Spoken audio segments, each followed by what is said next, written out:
धोलेरा को लेके हर किसी की अलग लोकेशन स्टोरी है। कोई बोलता है अहमदाबाद के पास, कोई बोलता है भावनगर साइड। सच क्या है? चलो धोलेरा को मैप पे समझते हैं।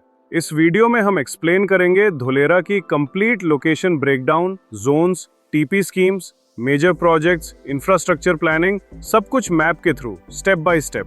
वीडियो के एंड तक आप धोलेरा के बारे में मोस्ट लोगों से काफी ज्यादा जान चुके होंगे। तो चलिए शुरू करते हैं। सबसे पहले समझते हैं धोलेरा एग्जैक्टली कहाँ लोकेटेड है। धोलेरा इंडिया के वेस्टर्न रीजन में गुजरात स्टेट के अंदर कोस्टल बेल्ट में पोजीशनड है, स्पेसिफिकली गल्फ ऑफ खंबात के पास। अब ये लोकेशन रैंडम नहीं है। धोलेरा स्ट्रेटेजिकली गुजरात के 4 मेजर सिटीज के बीच बैठा हुआ है। नॉर्थ में अहमदाबाद 109 किलोमीटर, साउथ में भावनगर 65 किलोमीटर, वेस्ट में राजकोट 120 किलोमीटर, ईस्ट में वडोदरा 80 किलोमीटर। मतलब ये गुजरात का इकोनॉमिक सेंटर पॉइंट है, जहां से हर मेजर सिटी बैलेंस्ड डिस्टेंस पर है। अब यहाँ एक बहुत इंपॉर्टेंट चीज समझिए, धोलेरा को एक नॉर्मल सिटी की तरह प्लान नहीं किया गया, बल्कि एक इंडिया के लार्जेस्ट इंडस्ट्रियल कॉरिडोर के नोड की तरह डिजाइन किया गया है। दिल्ली से मुंबई तक सिर्फ एक रोड नहीं, यह है DMIC। इसका काम है इंडस्ट्री और लॉजिस्टिक्स को कंजम्पशन सेंटर्स और एक्सपोर्ट पॉइंट्स के बीच स्मूथली मूव करना। अब गुजरात के मैप पर आते हैं। देखो कैसे मूवमेंट धोलेरा पर कन्वर्ज होती है। नॉर्थ साइड से दिल्ली, NCR और अहमदाबाद जैसे प्रोडक्शन और फाइनेंस हब्स कनेक्टेड हैं। साउथ साइड से मुंबई, JNPT और वेस्टर्न पोर्ट्स डायरेक्टली लिंक्ड हैं। ईस्ट साइड से वडोदरा और सूरत जैसे इंडस्ट्रियल हब्स का सपोर्ट मिलता है। वेस्ट साइड पर डायरेक्ट सी एक्सेस मिलता है भावनगर पोर्ट और गल्फ ऑफ खंबात के थ्रू। मतलब ये समझिए, रोड, रेल, सी और एयर चारों एक ही प्लानिंग पॉइंट पर कन्वर्ज करते हैं। इसी वजह से धोलेरा कोई कोइंसिडेंस नहीं है, ये लोकेशन स्ट्रेटेजी का रिजल्ट है। अब एक और इंटरेस्टिंग पॉइंट, मैप पर गिफ्ट सिटी और धोलेरा को देखो। दोनों के बीच लगभग 70 किलोमीटर का गैप है। ये डिस्टेंस कोइंसिडेंस नहीं है, ये फंक्शनल डिस्टेंस है। समझो कैसे। GIFT city decision making, finance, global capital, और Dholera manufacturing, logistics, large scale execution. Map पर डिस्टेंस देखो, न इतना दूर की डिस्कनेक्ट हो, न इतना पास की ओवरलैप हो। इसीलिए धोलेरा को सिर्फ एक सिटी नहीं, बल्कि इकोनॉमी का बैक एंड इंजन बोला जाता है। अब जब लोकेशन और कॉरिडोर का लॉजिक क्लियर हो गया, तो अब समझते हैं धोलेरा SIR का प्लानिंग एरिया एग्जैक्टली कैसे स्प्रेड होता है। मैप पर ध्यान से देखिए। सबसे पहले मैप पर रेड लाइन देखो, यह है धोलेरा SIR की ऑफिशियल बाउंड्री। ये बाउंड्री नॉर्थ से साउथ तक अप्रोक्सीमेटली 40 किलोमीटर्स, ईस्ट से वेस्ट तक अप्रोक्सीमेटली 30 किलोमीटर स्प्रेड है। टोटल एरिया 922.5 स्क्वायर किलोमीटर्स, लेकिन इसमें से डेवलपेबल एरिया अप्रोक्सीमेटली 567.39 स्क्वायर किलोमीटर है। क्योंकि ईस्ट साइड पर ब्लू कलर में जो एरिया दिखता है, वो कोस्टल रेगुलेशन जोन है, जहां डेवलपमेंट रिस्ट्रिक्टेड है। अब देखते हैं SIR बाउंड्री के अंदर कितने विलेजेस हैं। टोटल 22 विलेजेस SIR बाउंड्री के अंदर आते हैं। अब एक्टिवेशन एरिया देखते हैं। मैप के सेंटर में येलो और पिंक कलर्ड जोन दिखा, ये एक्टिवेशन जोन है। यही धोलेरा विलेज है। यहीं ABCD बिल्डिंग है। Gorasu central infrastructure area, Utaria planned residential zone, Sandhida activation area का पार्ट। ये 4 से 5 की विलेजेस एक्टिवेशन एरिया के कोर हैं, जहां इंफ्रास्ट्रक्चर पहले से कंप्लीट हो चुका है। अब एक्टिवेशन एरिया के बाहर, लेकिन SIR के अंदर जो विलेजेस हैं, नॉर्थ साइड पर कादीपुर, अंबली, गोगला है। ईस्ट कोस्टल साइड पर भीमतलाव, राहतलाव, महादेवपुरा जैसे विलेजेस हैं। साउथ साइड पर जंघी, मिंगलपुर, बावलियारी जैसे विलेजेस हैं और वेस्ट साइड पर हैबतपुर, सोढ़ी, चेर आदि। ये सब विलेजेस SIR के अंदर हैं, लेकिन एक्टिवेशन एरिया के बाहर, मतलब इंफ्रास्ट्रक्चर ग्रेजुअली डेवलप हो रहा है। अब SIR बाउंड्री के बाहर क्या है, मैप पर देखते हैं। साउथ वेस्ट कॉर्नर पर देखो, नावदा और वढ़ेला विलेजेस। ये SIR बाउंड्री के बिल्कुल एज पर हैं। और यहाँ पर एक इंपॉर्टेंट डिटेल, मैप के लेफ्ट पर भीमनाथ रेलवे स्टेशन दिखा। ये रेलवे लाइन नावदा और वढ़ेला के पास हैबतपुर से होते हुए अहमदाबाद धोलेरा एक्सप्रेसवे के अलाइन प्लान्ड है। नॉर्थ वेस्ट पर Fedra village, Ahmedabad expressway approach route पर। मैप पर देखो, एक्सप्रेसवे ग्रे लाइन फेदरा से होकर जाती है। ईस्ट साइड पर पिपली। मैप पर देखो, मल्टीपल रोड्स यहाँ इंटरसेक्ट होती हैं। इंटरनल कनेक्टिविटी पॉइंट और सबसे इंपॉर्टेंट नवागाम। मैप के ईस्ट साइड पर देखो, धोलेरा इंटरनेशनल एयरपोर्ट यहीं प्लान्ड है, SIR बाउंड्री के बाहर, डिलिबरेटली। क्यों? क्योंकि एविएशन सेफ्टी जोन्स और फ्यूचर रनवे एक्सपेंशन के लिए रेसिडेंशियल कोर से डिस्टेंस चाहिए। अब तक आप मैप के थ्रू ये क्लियर कर चुके हो कि धोलेरा रैंडमली डेवलप नहीं किया गया है। अब नेक्स्ट स्टेप ये समझना है धोलेरा की प्लानिंग का इंटरनल स्ट्रक्चर क्या है। इस स्ट्रक्चर का बैकबोन है टाउन प्लानिंग स्कीम्स यानी टीपी स्कीम्स। पूरे धोलेरा को 6 टाउन प्लानिंग स्कीम्स में डिवाइड किया गया है, टीपी 1 से टीपी 6 तक। ये 6 टीपीज आगे चलकर 27 सब टीपीज में ब्रेक होते हैं। इसका सिंपल मतलब ये है पूरा सिटी एक साथ नहीं, step by step TP wise execute किया जा रहा है। अब इसी लॉजिक को मैप के थ्रू क्लियरली समझते हैं। सबसे पहले मैप के सेंटर पर आइए। यहाँ आपको जो पहला डेवलप्ड बेल्ट दिखता है ये टीपी 1 और टीपी 2 का कंबाइंड कोर एरिया है। टीपी 2 धोलेरा का हार्ट एरिया, लगभग 102 वर्ग किलोमीटर यही धोलेरा का एडमिनिस्ट्रेटिव और रेसिडेंशियल कोर है। यहीं ABCD बिल्डिंग ऑलरेडी ऑपरेशनल है, एक्टिवेशन एरिया एक्टिव है, गवर्नमेंट ऑफिसेज और अर्ली रेसिडेंशियल क्लस्टर्स प्लान्ड हैं। टीपी 2 का रोल है सिटी को फंक्शनल बनाना, गवर्नेंस और पॉपुलेशन को एंकर देना। टीपी 2 के साथ ही लगा हुआ है टीपी 1 एरिया, लगभग 51 वर्ग किलोमीटर।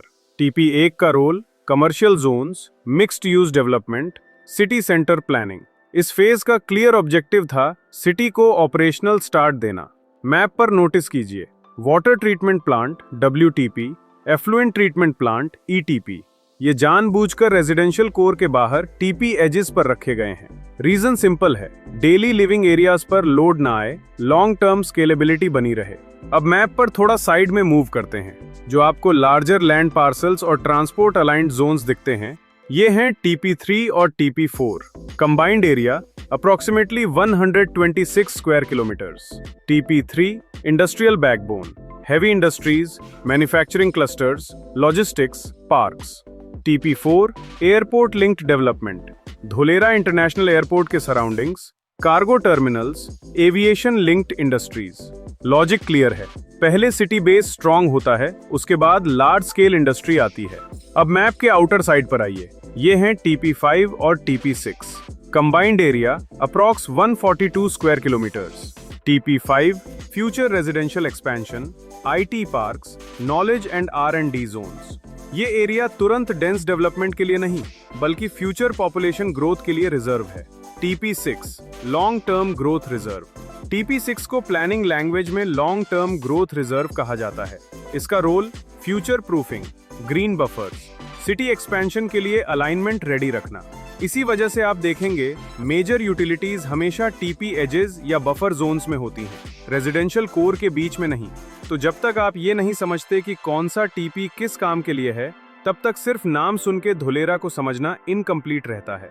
और अगर आप धोलेरा को सिर्फ हेडलाइंस नहीं, ग्राउंड लेवल प्लानिंग के साथ समझना चाहते हो तो चैनल को सब्सक्राइब करो, क्योंकि आगे हम हर टीपी, हर प्रोजेक्ट और हर अपडेट मैप के थ्रू सिंपल लैंग्वेज में डिकोड करने वाले हैं। अब टीपी स्कीम्स के बाद एक और लेयर समझना जरूरी है, मेजर लैंड यूज जोन्स। क्योंकि टीपी सिर्फ बाउंड्री बताता है, लेकिन जोन बताता है कि उस लैंड का काम क्या होगा। धोलेरा के मास्टर प्लान में पूरे SIR को क्लियर जोन्स में डिवाइड किया गया है। सबसे पहले आता है इंडस्ट्रियल जोन। मैप पर ये जोन्स आपको जनरली ट्रांसपोर्ट कॉरिडोर्स और यूटिलिटी नेटवर्क्स के पास मिलेंगे। रीजन सिंपल है, इंडस्ट्री को हैवी मूवमेंट, पावर और वाटर चाहिए होता है, इसलिए इंडस्ट्रियल जोन्स को रेजिडेंशियल एरिया से अलग रखा गया है और यहीं पर ETP, लॉजिस्टिक्स यार्ड्स और मैन्युफैक्चरिंग क्लस्टर्स प्लान किए गए हैं।